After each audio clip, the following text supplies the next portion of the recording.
There will be times that you will get mics and opportunities that you do not prefer. I remember it like it was yesterday. I had a meeting with the pastor. The pastor asked me to bring my clergy garments. I brought the tab and he exchanged my tab for a mop.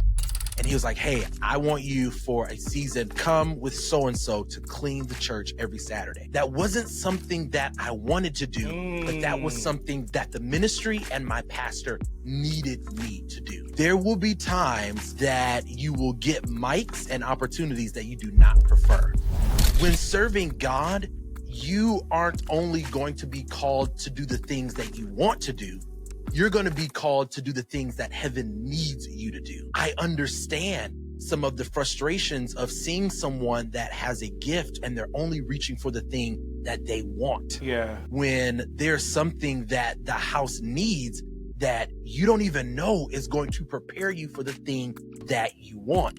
Just stop kicking, stop screaming, stop bumping up against the process and do what heaven needs, and he'll give you what you want. What's going on, family, and welcome back to another MicToss episode. And this is going to be a milestone episode, as in today's conversation, I'll be stepping in the seat of the interviewee. And one of my really good friends, and really a brother that I met in 2019, he's going to be stepping in the seat of the interviewer. And we're still going to pull out the wisdom and some game that you can practically apply as you are growing in the things that the Lord has called you to. My guy, his name is Anthony McCray. He is an amazing brain, and I call him my personal therapist just because he always helps to talk through things in such a way to just bring so much clarity to the conversations that we are having. He also has a master's in marketing and communication. He works in communication for Northwestern University in Chicago. So y'all help me welcome my guy, Ant McCray. How are you doing, Bear? What? Or Ant? What's going on? We're gonna use Ant and Khalil during this time. Yes, sir. Talking. All right. But I'm good, bro. I'm so excited to be here and on your platform with you. You know, we, as you mentioned, we've known each other for the past 6-7 years. Correct. It's been great to see your journey, and to arrive here. And this is only the beginning. I'm so glad just to be a part and to dive into this conversation. So, yeah. Thank you for having me. Thanks for agreeing to be on. I know you're a busy man. You're on the move. So I definitely appreciate you for just hopping on. And this is the type of conversation we're going to do more often. And I just have a feeling that based on how this conversation is going to go, we're going to see you a tad bit more. So I'll toss the conversation to you as you're going to be the voice of the audience right behind the camera lens. Okay. And we'll go from there. Sounds good. I think really starting off, I want to set the stage of what this conversation will be about. And really, when we talk about passing the mic or getting the mic, what exactly does that mean to you? So that I think if we baseline with that, then we'll be able to build and grow in conversation with that. So initially, I would love to hear from you, what does getting the mic or what does tossing the mic actually mean? Whether that is getting the mic to be placed on stage, in a meeting, and other life opportunities. What exactly does that mean to you? Yeah, getting the mic, when I, of course, say the word mic, that is synonymous in this context with opportunity. So getting the mic can transcend beyond just church. That can show up in your everyday life, in marriage, with family. We are always surrounded with opportunities. And in a work or business context, and even in the church, when we are given the microphone or an opportunity, that is a chance for us to not move in performance, but that's a chance for us to move in authenticity, for us to show what God has been making in us, what God has been building in us, and what we've been working on behind closed doors. And the reason I make a difference between what God has been building and what we're working on is simply because I think it is one thing for us to allow the Holy Spirit to highlight the things that we need to fix in our character, in our attitude, in our mannerisms, but it is a completely different conversation to actually put in the work to do it. Because I think Yeah. many of us know and can see some of our own personal red flags, but it's not Hmm. enough just to know them. We actually have to work to turn them from red to green. So I think receiving the mic is essentially just receiving the opportunity that God has been shaping you for in the dark, now that the lights are getting a chance to turn on. You said something that I want to really dive into. You Mm-hmm. were talking about the difference between performance and really operating from a place of like genuineness and what's in you and what God has given you. Um, how do you know when you're operating between the two? Because I think sometimes we all feel like we need to put on in some regards. But when is it, what's the difference between acting from performance and then really allowing God to really just flow through you? Yeah, I think that's a really good question. I think one of the ways that we can judge the difference between moving in our authenticity and allowing God to use us and performance is the outcome that we're looking for. Am I looking for perfection, or am I looking Mm-hmm. for continued growth and the applause of heaven? Am I looking for Mm. the applause and the pat on the back of men? Or am I looking for the internal fulfillment and gratification that I get intrinsically because I have done what God has called me to do? And I think that really, again, goes back to the conversation of, am I doing the work in the dark to Yeah. allow my validation to solely come from the fulfillment of the Lord speaking to me, and the fulfillment of me being happy with just growing and becoming and having the opportunity to be used in God's house, or even the opportunity to be used in greater measures in the workplace? Have I done and allowed God to do the work behind closed doors that makes me experience Yeah. internal fulfillment of just doing what He has given me the strength and the willpower to do? Or is my fulfillment coming from external means? Is it coming from Yeah. the stages that I'm on? Am I fulfilled because I got a larger platform over a smaller one? Am I fulfilled because Mm. now I can be the manager over 50 people as opposed to the manager over my small team of 5? Where is that fulfillment coming from? I think that's an easy way to gauge if I'm moving in, if I'm moving in being an opportunistic person, Mm-hmm. or Yeah. am I moving in solely just being a son? Oh, yeah. Yeah. Um, as you were speaking, I feel like what you were speaking to was some almost like a preparation too. So Yeah. yes, there are things that you do while you have the mic. But then there's some things that requires preparation. Right. And without that lack of preparation, it could lead to mishandling the opportunity that you have when you have this mic.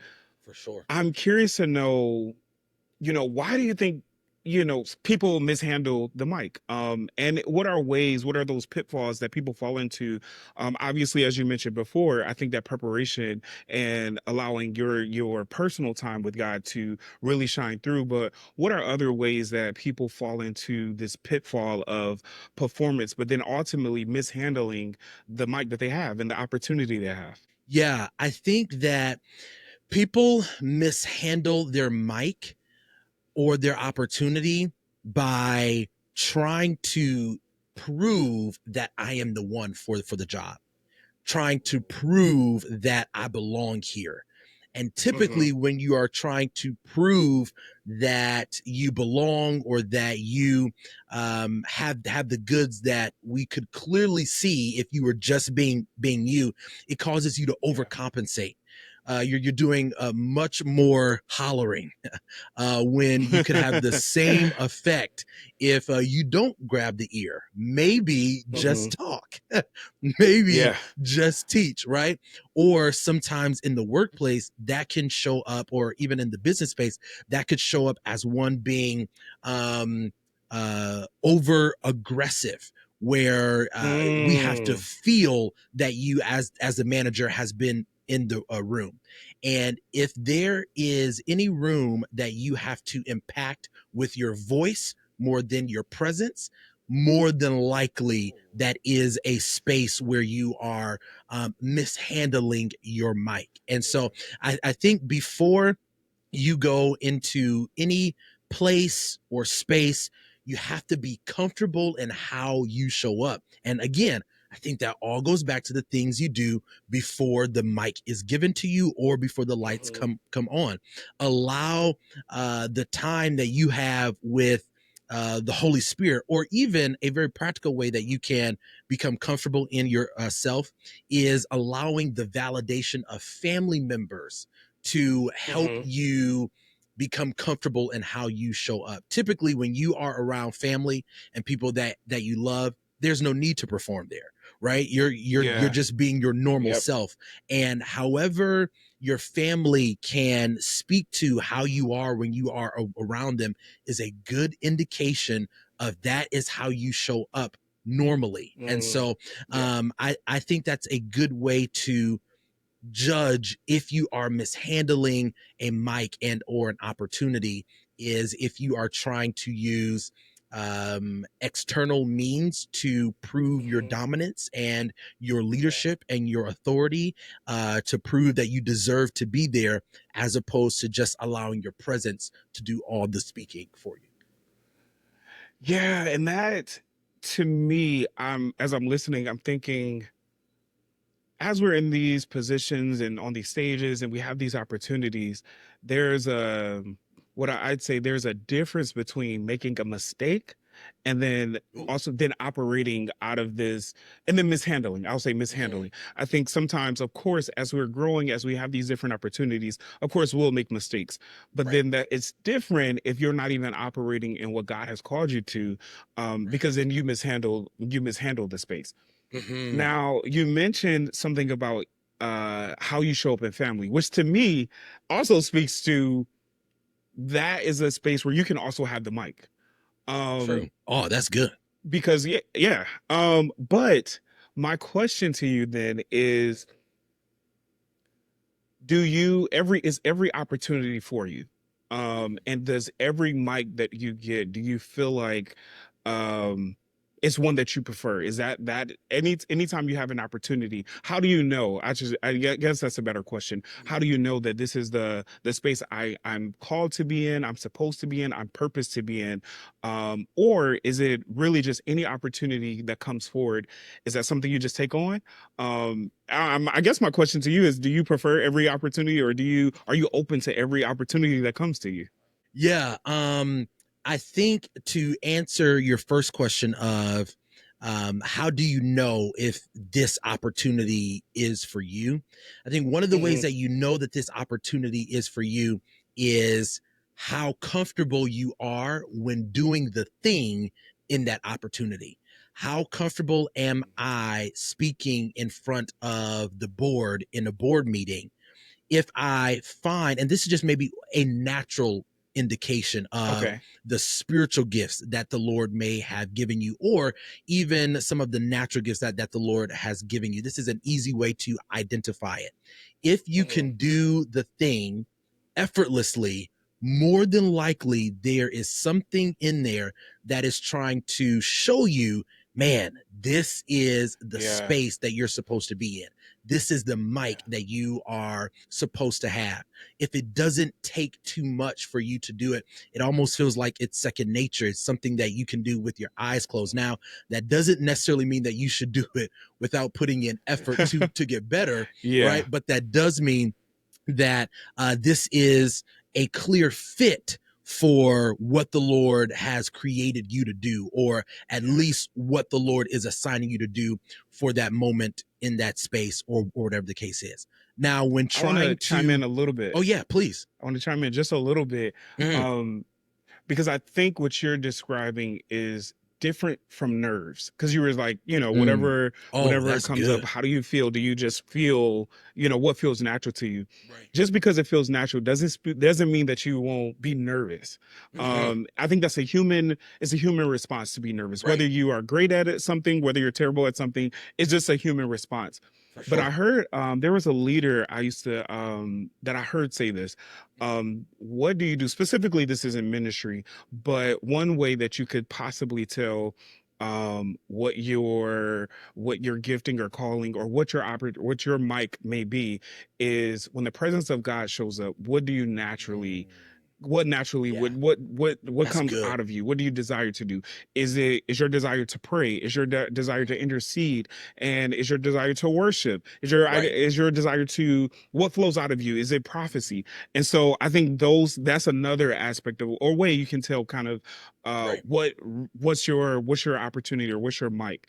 Anything you'd like to add before? I know you were about to Yeah. go on to the another question. Hey, family, real quick, I wanted to stop and personally invite you to join my brand new inner circle for leaders, speakers, business people, and of course, second chair leaders who wish to grow in wisdom, strategy, and impact. When you join, not if you join, when you join, you will receive early exclusive access to the resources and the tools that I use every day to lead in business and in ministry. Not only that, you'll also get the opportunity to ask your wisdom provoking questions on a MicToss podcast to the guest who is on that week. If you are interested, click the link in the show notes to join the waitlist, and I'll see you in the inner circle. I think that's another very practical way to start to identify what opportunities, what mics fit you. But I think one of the things we have to be okay with is until we get the perfect mic or the perfect opportunity that helps us to really showcase what God has given us, there will be times that you will get mics and opportunities that you do not prefer. And so starting Hmm. out, you have to Okay. be okay doing the smaller things that you don't prefer, because Yeah. that is another way that the Lord starts to prepare you for the thing that you do prefer, is in the spaces that you aren't as excited or thrilled for. And this was one of the things that was training for me as I was coming up in preaching, can I preach with the same fervor, excitement, Hmm. passion in the church Yeah. with 25 people as I do in the church with 500 people? If you Yeah. can, that is a good indication that your heart, of course, is not focused on men and their faces. Your heart is focused pleasing heaven and fulfilling the assignment. But sometimes you Mhm. can only realize that by taking on the mics that you don't prefer. I know we don't prefer cleaning the bathroom, but it is Yeah. often the bathroom and trading the microphone for the toilet brush that actually Hmm. prepares you to handle those things. It is often the consistency and showing up on time in your entry Yeah. level job that shows that Yes. you Yep. are ready, that you have the goods to do it in a higher position in the company. So I think how we handle the mics that we don't prefer determines if we are ready to handle the ones that we are wishing for. And I'm curious, specifically for you, Mhm. has there been a time where you've had an yeah, where you've gotten a mic where that you didn't want? Yeah. However, it ended up building something in you that you were able to carry for something later. Yeah, I remember I'm originally from Battle Creek, Michigan, and the Mhm. my home church from Michigan. I was ordained a minister in the Churches of God in Christ, the Grand Ole, when I was 12. And Yeah. um and so I had left the Church of God in Christ and went to a different church because my family had left to go to the other church. And I'm coming in like, I'm a minister. Yep. I am a minister. I have been licensed. I'm a minister in the Church of God. Yeah. And so as I come into this new church, the pastor clearly saw a gift on my life, but I remember it like it was yesterday. I had a meeting with the pastor, and here I am excited, thinking about, man, the opportunities that I'm about to get. I'm having a meeting with the pastor that the time has come. The pastor asked me to bring my clergy garments, and really at that time it was just the tab, and I brought the tab, and he exchanged my tab for a mop. Literally in that meeting, he was like, I'll take your tab, and then he gave me a mop, and he was like, hey, I want you for a season to come with so and so to clean the church every Saturday. Not only that, he moved me from more of like an intercessory team role to being on the praise team. And while singing is something that I do just out of my personal worship, I do not proclaim to be a singer at all.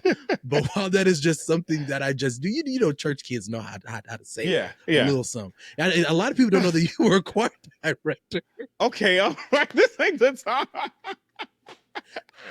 I was not a choir director. I was in a choir though. All right. I was in a choir. Michigan and State I directed one University. time. You can look it up. He was a choir director. Do not look it up. Jesus. And so growing up as a church kid, you know, I just knew, you know, how to sing, but singing was nothing that I wanted to do at all. So he exchanged my tab for a mop, and he exchanged the intercessory mic for a background vocalist mic. What I learned from that experience that prepared me for even the seat that I'm in now is often when serving God, you aren't only going to be called to do the things that you want to do, you're going to be called to do the things that heaven needs you to do. And in that season, what I didn't know behind the scenes of the ministry is, you know, we were trying to move in excellence, and the ministry was very slim on tenors. And sometimes it would just be women or whatever the case is. And when my pastor saw that I could at least hold a tune, he's like, okay, we're going to have you sing. That wasn't something that I wanted to do, but that was something that the ministry and my pastor needed me to do. And of course, that was a mic that I did not prefer. Now that I am much older and a number two, man, I understand some of the frustrations of seeing someone that has a gift, or seeing someone that the Lord is trying to raise up, and they're only reaching for the thing that they want, when there's something that the house needs that you don't even know is going to prepare you for the thing that you want. Just stop kicking, stop screaming, stop bumping up against the process, and do what heaven needs, and he'll give you what you want. If you can only, of course, as scripture, be faithful over the few things. We need to be okay ruling over the small things, with the understanding that if I'm faithful there, the Lord will make me a ruler over many. That's a promise. So that is one of the first things that come to my mind of a season and a time where I was given a mic that I did not prefer. And now that I'm many years removed, I can see that that was a mic that I needed for the day that I'm in now. That's good, man. That's good. I as you were speaking, I want to know, how long were you singing on tenor, and how long were you mopping the floors? And it's honestly, it's that is leading to another question, because I think a lot of times when we're in these spaces of serving, or not having the preferred space that we want, we oftentimes put a time limit on it. I think whether we say it, we may not say it verbally, but internally we have these moments of like, all right, God, I've been serving for 6 months. All right, God, I've been serving for a year. all right, God, I've been serving for 5 years. And so sometimes we have these inclinations in our own hearts and our minds when we're asking ourselves, maybe because then we start to question a lot of times when it doesn't happen in the time frame that we want it to happen in, we start to question, are we in the right space? Are we under Right. the right leader? Ooh. Am I doing the right? Mm. We go external. We don't question if Oh, I that's have the good. right mindset, if I have the Mm-hmm. right heart posture. But we go to questioning, maybe this leader doesn't see Y'all. what God sees me. Yeah, yeah, yeah. Right, So I'm right. wondering if you could speak to that, because I think a Uh, lot of people, I would say even for myself, we have those moments where it's like we want it to happen in 2 months versus, and God has a plan for it to happen in 2 years. right. How, I what encouragement would you have for somebody like that? Yeah, I remember even in I'll go back to the story with my first church in Michigan. There was a time that my pastor was going to elevate me to be the youth pastor of our church. And I'm so excited. It was like that was the preferred mic at that time. I'm like, Yeah. oh yeah, this Okay. this this is great. And then we went on a season of prayer and fasting. And during that season of prayer and fasting, we had 5 a.m. prayer call.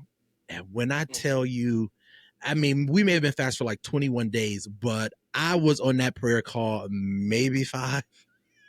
I was on that prayer call like not at all. And I Yeah. remember my pastor had a meeting, and I was trying to use my words. Oh, it just charged to my head and not my heart. I was just busy and blah blah blah. And at the end of that meeting, pastor was like, we're gonna hold off. We're gonna hold off on making you the youth pastor. And then there were many other people that got ordained and elevated, and there I am sitting on the front row looking at the class that I should have been Jeez. promoted with, and I'm sitting there. And when I tell you, maybe after that, the church may have been open for another 4 or 5 years. I never made it to the role of being the youth pastor. I never What? came into that role. I stayed on the praise team. Now, I didn't stay on the praise team because I didn't per se learn my lesson. Because from that moment, every 5 a.m. prayer, I was making sure I was at every night prayer, noon prayer. If Yeah. there was prayer, I was there, right? So it wasn't that I didn't learn my lesson. It was solely that the season of preparation was not up. The Wow. season of being made Wow. was not done. And when I Yeah. remember when the church had closed, or when my pastor had transitioned, I remember kind of looking back at it. Now and I'll also say this, there was a time where the pastor had affirmed my growth publicly to the church, but it never Yeah. resulted in the preferred mic. It never resulted in the Mm. thing that I was actually going after. But when I tell you, the season after the Michigan church was Yeah. so ready to receive me. I was so prepared and built up for the season after that because I was okay sticking in the season that I did not prefer. I was okay doing the background in the season that I did not prefer. Yeah, there were many times that I was like, all right, it's been 1 year, it's been 2 years, it's been 3 years, and I never got to what my preferred mic was. And I could tell in the season after the church had their season of transition, I could tell in my next season that me sticking with what my pastor needed and serving in the area that my house needed me to prepared me so much more for the next season when my preferred opportunity came. It sounds like that could have been an opportunity. I mean, obviously this is what we're talking about, but you could have Yeah. forfeited Mm, You could have I walked love away, you could have left, and you would have forfeited what was there for right the future. for sure. And one of the things I'm learning is as I'm starting to get into the gym. I'm starting to get in the Woo! gym a little That's bit. right. But it's interesting because I think some of the same parallels of every day, there may be days where you don't feel like going to the gym, and then you go to the gym and you get on the scale, you look in the mirror and you don't see the results immediately, but there's something about resilience, there's something about sticking in it, and Mhm. then you actually won't see the results until you consistently put in the work over time. And I think that is, if we take that mindset. I know we live in a microwave generation where we want For everything sure. super fast. We want everything to come fast. Right. Um, but I think that is really key and is really needed, um, especially in ministry, Oh because I think yeah. a lot of times we either get a prophetic word, God gives us a Hmm. dream, God speaks to us, and we think, oh, I should be doing this tomorrow, versus there's some necessary steps that God is requiring. Yes, he might have showed you, he might have told someone, he might have prophesied it and things like that, but it doesn't mean this is it for you tomorrow. Hmm. And um I think a good question that popped in my mind as you were saying that is a heart check to determine, mhm. am I results driven or Yeah. purpose driven? And I Oh. think you draw the dividing line in that. Am I okay with sticking in the process? Am I okay with sticking in my unpreferred opportunity so that Mhm. purpose can be formed? Or Yep. am I just looking for the end result of my elevation? Am I just looking Yeah. for the Yep. end result of the better opportunity? I think, of course, in working out, we want to look good, but Yeah. my purpose for working out is not solely to look good. My Look good. purpose Yes. is for Yep. my Yep. purpose is for longevity. My Mhm. purpose is so that I can be around my kids longer, so that Yep. I can increase the lifespan of my family. All of those things is my purpose. I'm not just here for the results and beach days in July. Yeah. Yeah. Yeah. Because it's so interesting, because I had to literally change my mind, change my Yeah, mindset, my perspective of, even again, we're relating it to the gym, because right. I'm like, I just want to look this way, versus, Exactly. hey, take the time to enjoy the journey, but then also Mhm. I'm doing this for a purpose. I'm doing this, as you Woo. mentioned, for my health, for an extended life, for a happier well-being, and life, my life, increased quality of life, but also for my future, for my kids and things like that. And so, I think once It- we look at the mhm. bigger picture, go ahead, go ahead. No, I was going to say, and I think that is so important because if I continue to look in the mirror and do not see the results, Mhm. I will find myself so discouraged to the point of quitting, Whew. not knowing if what I'm doing is actually working because I do not see the results. But Yep. we are not those that walk by sight. We are those that walk by Yeah. faith, in that I Yeah. don't have to see it to believe that it's actually happening. Yeah. I just have Yep. to know that if I can suffer with him, I will Mhm. reign with him. And I think if we lean more so into our internal knowing and our trust and belief in God, that through me being in my unpreferred opportunity, Yeah. in me just being the janitor at my job right now, in me just Mhm. having the entry level role, in me just having the role that I do not make the most money, there could be Yeah. something that God is preparing and working in me. So let me stop looking Yeah. at the results and be happy with the greater character that's being built. Be happy Mhm. with the mannerisms that he's changing. Be happy that I'm not snapping off on my coworkers the way that I used to. That is the proof that you need to look Yep. for that qualifies you for the preferred bank. Man, come on, Come preacher on with Khalil. No, you're talking good, because I think about that. A lesson alone applies to so many areas of life. For sure. When you Yeah. think about, of course, working out, of course, work in business in the marketplace, but then in ministry as well. And I think if we can within ourselves settle ourselves, anchor ourselves Right. in God, in the Word, and really trust Him, we won't pay attention to how it looks. We'll just keep serving. Exactly. We'll keep doing what we need to do, and um, however long it takes.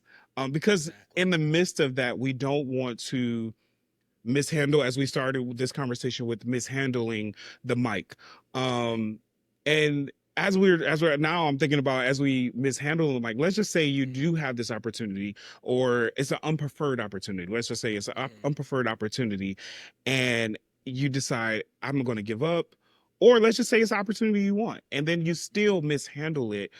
Right. What would you say, what path of restoration would you offer to someone, or course correction, if they decide, or if they maybe intentionally or unintentionally mishandled the space that they were given, the opportunity that they were given? It could have been an opportunity that they didn't want, but also an opportunity. I think sometimes we still mishandle opportunities that we desire Sure. and that we get. Hello. So how would you what steps would you give someone for restoration if they find themselves in a situation where they mishandled an opportunity? Yeah, humility opens the door for grace. And I think Yeah. that when someone approaches a mishandled mic or opportunity with humility, as opposed to justification, when you Yeah. approach it with humility as opposed to That's good. justification, you can be met with grace. Because at the end of the day, there could be many reasons why we feel that we're justified for showing up late to work. Yep. Many reasons Yep. why we feel like we can be justified for not turning in things on time. Although you may feel that you're justified, it doesn't change the reality that you didn't handle the situation well. Although you feel Yeah. justified because the Spirit Yep. of God was in the room, you Yep. still went over your time. And there's only Yeah. one way that you can be trusted with future opportunities, that is to handle the ones you have well. And if Yeah. you can't handle it well, the only way that there can be a course correction that shows you are ready to hold and handle future opportunities is to approach it with humility. Understand where you went wrong and come with a humble heart and apologize. Apologize, and then Yeah. once humility opens the door for grace, wisdom is soon to follow, because there cannot be a time that you go to the person that gave you the opportunity and apologize, that they do not tell you what you can do better next time, that they do not tell you what you can do better to properly manage the next opportunity that you get. So I think the first way that you course correct is one, being humble. The second way that you course correct is recharting your steps to figure out what I did wrong to Yeah. mishandle this opportunity. Did I not spend enough time? Did I not properly prepare? Did I rush to get the thing done? No matter what it Yeah. is, retrace your steps to figure out what I did wrong, and then put in the actual work to do those things better. The third thing I would say is, once you do get that opportunity again, of course, one, don't mess it up, but Right. right, but don't allow the mishandling of one to turn you into performance. Don't allow Yeah. the mishandling of a previous mic Wow. to make you feel like, oh man, now I got to crush it this time. No, Yep. allow your preparation and your belief in God to be the wind beneath your wings, to allow you to sail directly Whew. into the the uh the internal fulfillment of doing a job well done. It's interesting because as you were talking, I was about to say, allow grace to carry you, allow grace and Mm, favor. I think which is what you were talking about when you were saying like Right. just soar and allow that wind to kind of take you there. So I honestly, as our conversations usually go, I could Yeah. continue and we could continue and You ain't have these lying. conversations, but I'll end for now. And if you Yeah. allow me the opportunity to come back to this platform, of course I'd be happy to. But great conversation. I think you have given a lot of practical tips that I think many of us in different spaces we all deal with. We all have these questions, we all have these feelings, we all have made mistakes, but we also have all mishandled opportunities and mics that were given to us. So it was very, very, very, very great to hear some of the perspectives that you carry, especially with where you are right now. So thank you for this opportunity, and everyone, I would suggest that you continue to like, subscribe, comment, share as much as you can, and we will catch you next Tuesday here at MicToss. Thank you.